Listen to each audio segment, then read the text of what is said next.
Bonjour les amis, nouvelle vidéo aujourd'hui pour retrouver Maître Carlo Alberto Brusa qui était l'invité de Mike Borowski sur GPTV et écoutez bien ce qu'il va nous dire, ce qu'il va vous dire justement sur la dette française et sur le traitement bien sûr de celle-ci en France. Mais juste avant de l'écouter, n'oubliez pas comme d'habitude de vous abonner, le pouce, le commentaire, le partage, le boost de la vidéo. Vous le savez, j'ai besoin de votre soutien et je vous en remercie d'avance. Allez, on les écoute et on en parle juste après. À ce qu'on appelle la limitation des libertés. Mais tu sais, je vais te dire une chose, moi j'ai l'impression que les gens dans ce pays ne se rendent pas compte.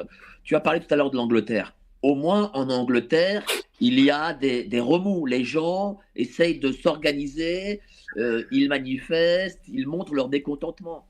En France, je parle que de la France, on a l'impression que les gens, il se passe rien. Hein. Les gens, on a l'impression qu'ils sont contents de vivre dans la situation dans laquelle ils vivent. Je ne sais pas ce que tu en penses.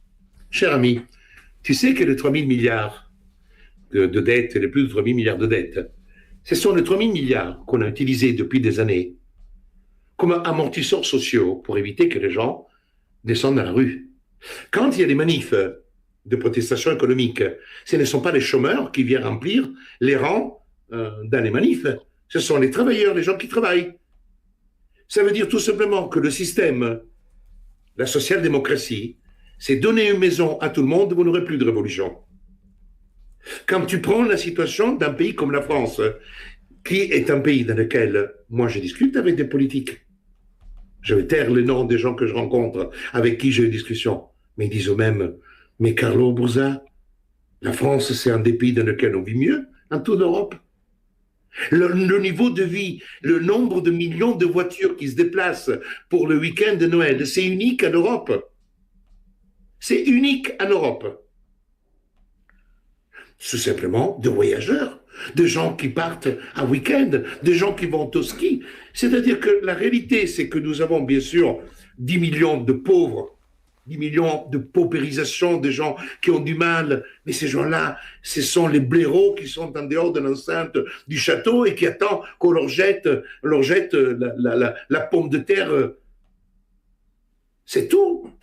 Et cette réalité-là est une réalité que je constate.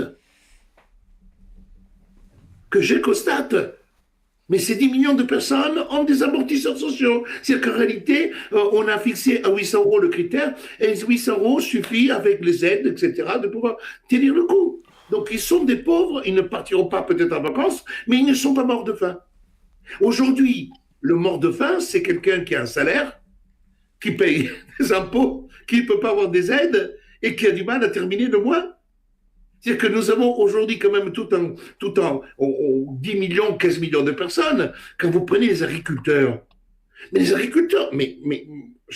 moi j'ai la chance d'aller en Normandie, et je vais un peu moins parce que avec le travail, mais je connais les éleveurs, j'ai amené mes enfants, je les ai mis avec des veaux, et après, le monsieur où je vais, il n'est jamais parti en vacances. Il est allé une fois, on lui a proposé d'aller au ski. Il est parti 3 jours au ski.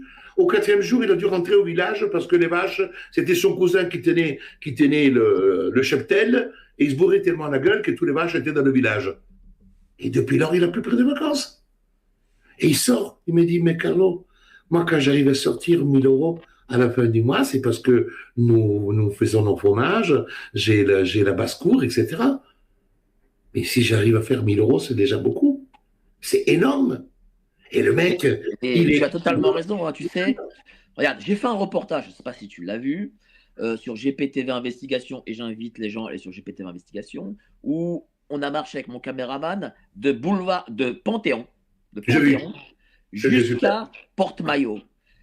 Tu as vu le nombre de commerces, et on est passé par les Champs-Élysées, et les 3/4 des commerces sont fermés. Champs-Élysées, Porte-Maillot. Porte-Maillot, il faut dire aux gens, c'est en face de Neuilly, c'est très riche. C'est en bas de l'avenue de la Grande Armée, en bas de l'Étoile, c'est très très riche. Et tout est fermé. Et moi, je me dis que si dans ce pays, à la capitale, dans les arrondissements bourgeois, très bourgeois, il n'y a plus rien, alors je n'imagine même pas ce qui se passe partout en France. Et pourtant, Les gens, j'ai l'impression qu'ils ont accepté cette situation. En réalité, ce n'est pas une acceptation. Euh, Quand tu constates que tu es dans l'impossibilité d'agir,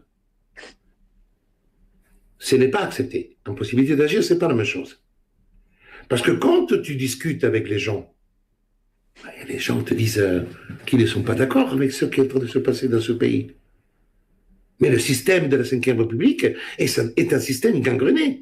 Mitterrand, quand il fut élu à l'époque, je rappellerai qu'au congrès d'Épinay, il avait cassé la constitution de la Ve République. Elle avait massacré. Ça faisait partie du jeu du Grand Orient, qu'effectivement, il faut que tu te poses révolutionnaire. Donc, la chose la plus importante, et c'était Alain Bauer qui lui avait dit, il faut que tu attaques au maximum. Il avait donné tous les arguments pour attaquer. Et quand il est devenu président de la République, la première question qu'on lui a posée, et alors, la Constitution de la Ve République, il dit, je me sens très bien dans les vêtements, dans le costume de la Ve République. Parce que c'est un système monarchique. C'est le système dans lequel la France se retrouve depuis 1958. C'est-à-dire que la Constitution de 1958 a tué la Révolution française. Parce que quand on a vécu la Troisième République, avec les grandes lois, avec le travail parlementaire qui a été fait, des grandes coalitions, des grandes lois, elles ont toutes été faites sur la Troisième République. La loi de 1905 sur la laïcité, la loi sur les accidents de travail, la loi sur la presse, etc. Je pourrais citer des dizaines. Des lois fondamentales. Quelles sont les grandes lois qui ont été faites depuis 1958? Moi, je ne connais pas. Je connais bien sûr le Code civil et toutes les modifications qui ont été faites, mais de grandes lois concertées, travaillées, on a baisé les Français avec le référendum sur l'intégration du traité de Lisbonne, traité de l'Union, quand effectivement les Français ont voté contre, mais Sarkozy, que tout le monde a applaudi, vont acheter son livre à la sortie de 21 jours de tôle, c'est lui qui les a trahis, les a poignardés. Les Français sont tellement cons d'aller acheter son bouquin d'un mec qui a trahi les Français avec le Congrès pour passer outre, parce que le mec était mec du système. Putain.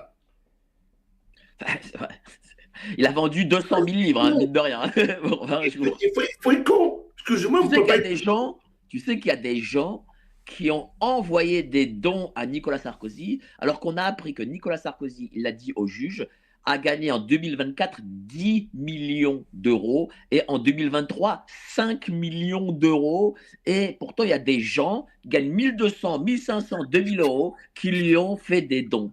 Non mais qu'est-ce que tu veux faire avec des gens pareils? C'est dramatique. Mais c'est dramatique. Que c'est dramatique. Mais là, les juges, tu vois, là, les juges aussi, on est dans un système dans lequel il faudrait quand même avoir le courage de modifier quelques pièces maîtresses de notre système. Parce que la justice, elle est dans un état pitoyable. Parce que la justice de l'exécution provisoire qui a été ordonnée, c'est une justice à la con. Parce que ça lui a servi beaucoup plus que le desservir, à certains égards. Je veux dire, on a quand même la juge qui a ordonné l'exécution provisoire a fait un cadeau, pas empoisonné à Sarkozy. Il a fait un cadeau parce qu'elle n'avait pas conscience de la puissance des politiques, de la puissance de ceux qui ont géré la France, qui sont beaucoup plus puissants d'un juge de première instance, qui peut effectivement lui infliger des années de prison avec l'exécution. Mais ce qui s'est passé, c'est une gifle. Et aujourd'hui, la cour d'appel qui saisit de l'appel de Sarkozy, elle va se retrouver avec le cul, pas entre deux chaises, entre 25 chaises, pour trancher cette affaire. Parce que là aussi, on est sur décalage. Pourquoi le système judiciaire doit être un système judiciaire dont les gens sont élus? Au moins celui qui préside le Conseil supérieur de la magistrature, élu comme on élit un président, parce que sinon, on aura toujours une autorité, jamais un pouvoir. Un pouvoir qui freine un pouvoir. Il faut que ce pouvoir soit démocratiquement élu. Il faut un élu pour la justice, un élu pour l'exécutif, le président, un élu, après le Parlement, c'est bien sûr le pouvoir législatif, mais ensuite, il nous faut un élu pour présider l'ARCOM. Parce que le quatrième pouvoir médiatique, quand on voit ce qui se passe actuellement, est le révélateur. Nous ne sommes pas là pour faire parler de la France. Nous sommes là pour présenter la France que nous voulons qu'elle soit. Madame Ernotte, elle a dit une chose pareille. On n'est pas là pour révéler la France telle qu'elle est, on est là pour faire la France ce que nous souhaitons qu'elle soit. Elle te dit clairement, nous sommes là pour faire de la manipulation. Et ça passe comme une lettre à la poste. Ça passe comme lettre à la poste, parce que quelque part, et je sais que ces mots vont être durs pour beaucoup, mais les Français sont responsables. Les Français sont des cons. C'est vulgaire, c'est difficile à entendre, c'est dur, mais c'est la vérité. On a une tendance à toujours rejeter la faute sur les autres. C'est un tel, c'est Macron, Hollande, Sarkozy. Ok, très bien. Mais les Français sont quand même responsables. Un, parce qu'ils les élisent, ils les financent, ils les plébiscitent. Quand ces gens-là se promènent dans la rue, ils se font pas siffler. On leur lance pas des pierres. Non, les gens se précipitent pour des selfies. Nicolas Sarkozy, qui est millionnaire, qui reçoit des chèques de la part de smicards pour qu'il puisse continuer en prison. Alors ça, c'est vraiment l'apothéose. Le mec, il a fait 15 jours de prison 5 étoiles, ultra protégée. Il en ressort avec un bouquin. C'est un des plus gros succès littéraires de l'année. Plus de 50 000 ventes. Il a vendu plus de livres qu'Éric Zemmour. Enfin, à un moment donné, il faut se rendre compte de la bêtise abyssale des Français. Effectivement, Maître Calabroussa pointe aussi bien le système français. Le système français, il est fait que pour que vous soyez dans une certaine pauvreté, dans une certaine difficulté, mais jamais trop. En fait, c'est un équilibre subtil pour vous garder, bien sûr, toujours sous la coupe et la mainmise de l'État, pour éviter et pour étouffer toute révolte. C'est là la merveille de la République et de la sainte démocratie qui vous maintient dans une sorte de réveil qui n'est pas tonitruant, mais suffisant pour vous faire croire que vous êtes toujours le maître, bien sûr, de votre destin, alors qu'il vous trompe, alors qu'il vous mente, alors qu'il vous manipule, alors qu'il vous vole absolument tout ce que vous produisez, tous vos efforts, vos vies. Même quand vous êtes mort, vous devez payer une taxe à l'État. Même quand vous êtes mort, vos enfants continuent à payer des droits de succession sur votre héritage ou alors sur une entreprise que vous allez leur léguer. C'est ça la République, c'est ça la démocratie. Et c'est avec ce modèle-là que certains, évidemment, comptent sauver la France. Merci d'avoir regardé la vidéo, les amis. N'oubliez pas de vous abonner, le pouce, le commentaire, le partage et le boost également. Prenez soin de vous, que Dieu vous protège. Allez, ciao.